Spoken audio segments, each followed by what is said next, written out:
NCIB times ಮೀಡಿಯಾಗೆ ಸ್ವಾಗತ. ನಾನು ದರ್ಶನ್ ಹುಣಸೂರು. ಅಬ್ಬಬ್ಬಾ ಎಂಥ ಚಳಿ! ಮನೆಯಿಂದ ಆಚೆ ಬರೋದಕ್ಕೂ ಕೂಡ 100 ಬಾರಿ ಯೋಚನೆ ಮಾಡುವಂತಾಗಿದೆ. ಮಾಘಿ ಚಳಿಗೆ ರಾಜ್ಯದ ಜನರು ನಲುಗಿ ಹೋಗ್ತಿದ್ದಾರೆ. ಡಿಸೆಂಬರ್ನಲ್ಲಿ ಚಳಿಯ ತೀವ್ರತೆ ಕಂಡಿದ್ದಂಥ ರಾಜ್ಯದ ಜನರು ಜನವರಿಯಲ್ಲಾದರೂ ಚಳಿ ಕಡಿಮೆ ಆಗಬಹುದು ಅನ್ನುವಂಥ ಅಂದಾಜನ್ನ ಮಾಡಿದ್ರು. ಆದರೆ ಅದೆಲ್ಲವೂ ಕೂಡ ಇದೀಗ ಉಲ್ಟಾ ಆಗಿದೆ. ಡಿಸೆಂಬರ್ಗಿಂತಲೂ ಜನವರಿಯಲ್ಲಿ ಚಳಿಯ ತಾಪ ಇನ್ನೂ ಕೂಡ ಹೆಚ್ಚಾಗಿದೆ. ಕರ್ನಾಟಕದ ಇತಿಹಾಸದಲ್ಲೇ ಕಂಡು ಕೇಳರಿಯದ ರೀತಿಯಲ್ಲಿ ಮೈ ಕೊರೆಯುವ ಚಳಿ ಜನರನ್ನ ಹೈರಾಣಾಗಿಸಿದೆ. ಹಾಗಾದ್ರೆ ಎಲ್ಲೆಲ್ಲಿ ಎಷ್ಟೆಷ್ಟು ತಾಪಮಾನ ಇಳಿಕೆ ಆಗಿದೆ? ಈ ಒಂದು ವಿಪರೀತ ಚಳಿಗೆ ಕಾರಣ ಏನು? ಮಳೆ ಎಲ್ಲೆಲ್ಲಿ ಆಗುತ್ತೆ? ಯಾಕೆ ಚಳಿ ಕಡಿಮೆ ಆಗ್ತಾ ಇಲ್ಲ? ಈ ಕುರಿತು ಡೀಟೇಲ್ ಆಗಿ ನೋಡೋಣ ಬನ್ನಿ. ಅಬ್ಬಬ್ಬಾ, ರಾಜ್ಯದಲ್ಲಿ ಕಂಡು ಕೇಳರಿಯದ ಚಳಿ. ಎಲ್ಲೆಲ್ಲಿ ಎಷ್ಟಿದೆ ಚಳಿ? ಈ ವೆದರ್ಗೆ ಕಾರಣ ಏನು? ಹೌದು, ಏನ್ ಚಳಿ ಗುರು, ಮನೆಯಿಂದ ಹೊರಗಡೆ ಬರೋದಕ್ಕೆ 100 ಸಲ ಯೋಚನೆ ಮಾಡಬೇಕು. ಮಾಗಿ ಚಳಿಗೆ ಕರುನಾಡು ಸಂಪೂರ್ಣವಾಗಿ ತತ್ತರಿಸಿ ಹೋಗಿದೆ. ಒಂದೆಡೆಯಲ್ಲಿ ಮೈ ಕೊರೆಯುವಂತಹ ಚಳಿ, ದಟ್ಟವಾಗಿ ಬೆಳೀತಿರುವಂತಹ ಇಬ್ಬನಿ, ಶೀತಗಾಳಿ, ಅಲ್ಲಲ್ಲಿ ಮಳೆ, ಇವೆಲ್ಲವೂ ಕೂಡ ಒಟ್ಟೊಟ್ಟಿಗೆ ಬಂದು ಜನರನ್ನ ಹೈರಾಣಾಗಿಸಿದೆ. ಕೆಲ ದಿನಗಳಿಂದ ರಾಜ್ಯದಲ್ಲಿ ಹೇಳತೀರದ ಚಳಿ ಕಾಣ್ತಾ ಇದೆ. ಅಷ್ಟೇ ಅಲ್ಲ, ಥಂಡಿ ಜೊತೆಗೆ ಬೆಂಗಳೂರು ಸೇರಿದಂತೆ ಹಲವು ಕಡೆಗಳಲ್ಲಿ ತುಂತುರು ಮಳೆಯಾಗಿದೆ. ಅದರಲ್ಲೂ ಕೂಡ ಬಿಸಿಲೂರು ಎಂದೇ ಕರೆಯಲ್ಪಡುವಂತಹ ಮಧ್ಯ ಕರ್ನಾಟಕದ ಜಿಲ್ಲೆಗಳಲ್ಲಿ ಈ ಬಾರಿ ದಾಖಲೆ ಮಟ್ಟದ ಚಳಿ ಕೂಡ ದಾಖಲಾಗಿದ್ದು ಜನಜೀವನ ಸಂಪೂರ್ಣ ಅಸ್ತವ್ಯಸ್ತಗೊಂಡಿದೆ.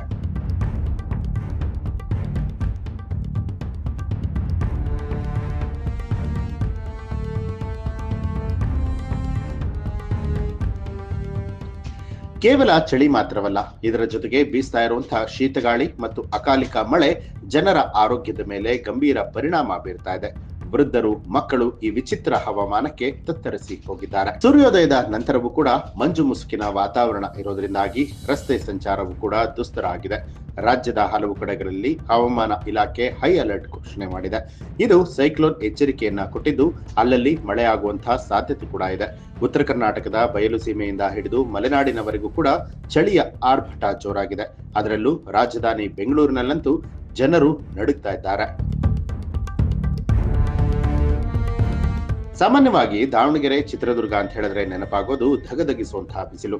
ಆದರೆ ಈ ಬಾರಿ ಪರಿಸ್ಥಿತಿ ವಿಚಿತ್ರವಾಗಿದೆ. ಇತ್ತೀಚೆಗೆ ಕಾಣದ ದಾಖಲೆಯ ಚಳಿ ಈ ಅವಳಿ ಜಿಲ್ಲೆಯಲ್ಲಿ ದಾಖಲಾಗ್ತಾ ಇದೆ. ಈ ವರ್ಷದ ಚಳಿಯ ವಿಶೇಷ ಏನು ಅಂತ ಹೇಳಿದ್ರೆ ಹಗಲಿನಲ್ಲಿ ಸಂಜೆ ಹಾಗೂ ರಾತ್ರಿ ವಿಪರೀತ ಶೀತಗಾಳಿ ಇರುವಂತದ್ದು. ರಾಜಧಾನಿ ಬೆಂಗಳೂರಿನ ಕಥೆಯೂ ಕೂಡ ಹೀಗೆ ಆಗಿದೆ. ಸಿಲಿಕಾನ್ ಸಿಟಿ ಸಂಪೂರ್ಣ ಕೂಲ್ ಆಗಿದೆ. ದಿನವಿಡೀ ಮೋಡ ಕವಿದ ವಾತಾವರಣ ಇದ್ದು ಸೂರ್ಯನ ದರ್ಶನವೇ ಆಗ್ತಿಲ್ಲ. ಅದೇನೋ ಬೆಂಗಳೂರು, ಊಟಿಯೋ ಅನ್ನುವಂತಹ ಮನಸ್ಥಿತಿ. ಅಷ್ಟೇ ಅಲ್ಲದೆ ಬೆಂಗಳೂರಿನ ವಿವಿಧೆಡೆಯಲ್ಲಿ ತುಂತುರು ಮಳೆ ಆಗ್ತಿದೆ. ಮುಂದಿನ ಕೆಲ ದಿನಗಳವರೆಗೂ ಕೂಡ ಬೆಂಗಳೂರಿನಲ್ಲಿ ಇದೇ ವಾತಾವರಣ ಇರಲಿದೆ ಅಂತ ಹೇಳಿ ಹವಾಮಾನ ಇಲಾಖೆ ತಿಳಿಸಿದೆ.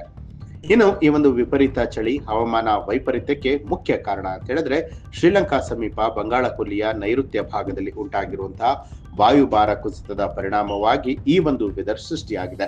ಈ ಮಳೆಯ ಮಾರುತಗಳು ತಮಿಳುನಾಡು, ಆಂಧ್ರ ಮೂಲಕ ಕರ್ನಾಟಕ, ದಕ್ಷಿಣ ಒಳನಾಡಿನ ಕಡೆಗೆ ಚಲಿಸ್ತಾ ಇದೆ.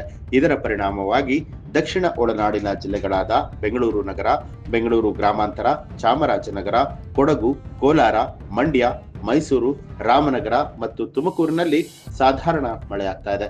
ಇದರಿಂದ ತೇವಾಂಶ ಹೆಚ್ಚಾಗಿ ಇನ್ನಷ್ಟು ಚಳಿ ಜಾಸ್ತಿ ಆಗ್ತಾ ಇದೆ. ಇತ್ತ ಉತ್ತರ ಕರ್ನಾಟಕದಲ್ಲಿ ಶೀತಗಾಳಿಯ ಅಬ್ಬರ ಕೂಡ ಜೋರಾಗಿದೆ. ಕಲಬುರಗಿ, ಬೀದರ್, ವಿಜಯಪುರ, ಬಾಗಲಕೋಟೆ, ಬೆಳಗಾವಿ, ಗದಗ ಮತ್ತು ಹಾವೇರಿ ಜಿಲ್ಲೆಗಳಲ್ಲಿ ತಾಪಮಾನ ಸಾಮಾನ್ಯಕ್ಕಿಂತ ಕುಸಿದಿದೆ. ಈ ಭಾಗದ ಬಯಲು ಸೀಮೆಯಲ್ಲಿ ಬೀಸ್ತಾ ಇರುವಂತಹ ತಣ್ಣನೆ ಗಾಳಿಯಿಂದಾಗಿ ಜನಜೀವನ ಸ್ತಬ್ಧವಾಗಿದೆ.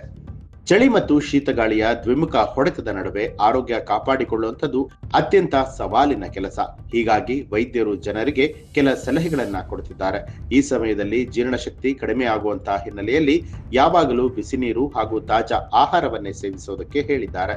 ಅಲ್ಲದೆ ಹೊರಗೆ ಹೋಗುವಾಗ ಕಿವಿ ಮತ್ತು ಮೈ ಮುಚ್ಚಿಕೊಂಡು ಹೋಗಬೇಕು ಅನ್ನುವಂತಹ ಸಲಹೆಗಳನ್ನ ಕೊಟ್ಟಿದ್ದಾರೆ. ಒಟ್ಟಾರೆಯಾಗಿ ಹೇಳೋದಾದ್ರೆ ಕರ್ನಾಟಕದ ಜನರನ್ನ ಈ ವೆದರ್ ತತ್ತರಿಸುವಂತೆ ಮಾಡಿದೆ. ಒಂದು ಕಡೆ ಮಳೆ, ಮತ್ತೊಂದು ಕಡೆ ಮೈ ನಡುಗಿಸುವ ಚಳಿ. ಜನರು ಆದಷ್ಟು ಬೆಚ್ಚಗಿರುವಂತಹ ಉಡುಪುಗಳನ್ನ ತೊಟ್ಟು ಓಡಾಡಬೇಕಾಗಿದೆ. ಇದು ಈ ಹೊತ್ತಿನ ಪ್ರಮುಖ ಸುದ್ದಿ. ಈ ಒಂದು ಮಾಹಿತಿಗೆ ಸಂಬಂಧಪಟ್ಟ ಹಾಗೆ ನಿಮ್ಮ ಅನಿಸಿಕೆಯನ್ನ ಕಮೆಂಟ್ ಮಾಡಿ. ಹಾಗೆ ನೀವಿನ್ನೂ ಕೂಡ ನಮ್ಮ ಚಾನಲ್ ಅನ್ನ ಸಬ್ಸ್ಕ್ರೈಬ್ ಮಾಡಿಲ್ಲ ಅನ್ನುವಂಥದ್ದಾದ್ರೆ ಈಗಲೇ NCIB ಟೈಮ್ಸ್ ಮೀಡಿಯಾ ಚಾನಲ್ ಅನ್ನ ಸಬ್ಸ್ಕ್ರೈಬ್ ಮಾಡಿ, ಬೆಲ್ ಐಕಾನ್ ಒತ್ತಿ.